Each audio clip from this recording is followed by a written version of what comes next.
Hey everyone, today I'm going to show you how to code with BimmerCode and show you its interface. First, you will need the full version, which would show a button here to purchase if you haven't already. And then you will need a compatible OBD adapter for whatever platform you're going to use, like iPhone, Android, or Windows.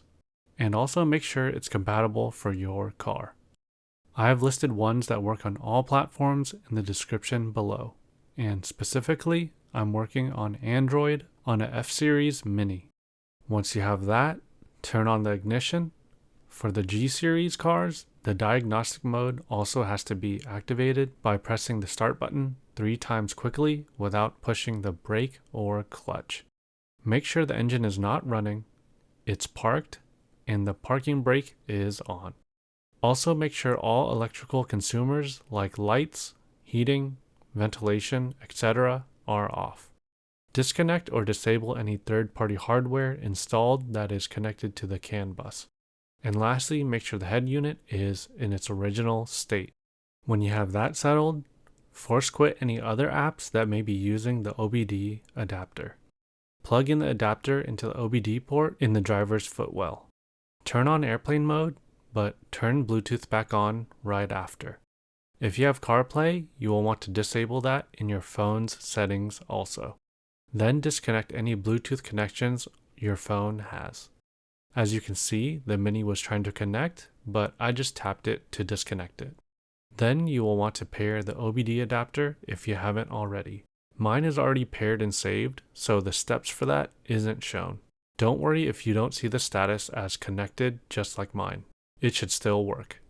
Going back to the app, press connect, then find your adapter, and press connect again. Select your model, continue, and wait for all the control units to be found. This may take a while, so I fast forwarded through this. Once you get to the menu with all the modules, you can double check your vehicle information in the top right with the VIN, model, and options your car may have. When you're ready to code, select the module, and it's going to take some time to load. I found the wait times vary from module to module. If it's your first time entering the module, it will also give a message telling you a backup file was made if you want to restore it later.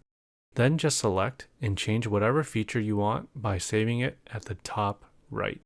What I noticed that was nice is that your changes are shown with the previous and new values along with it being highlighted.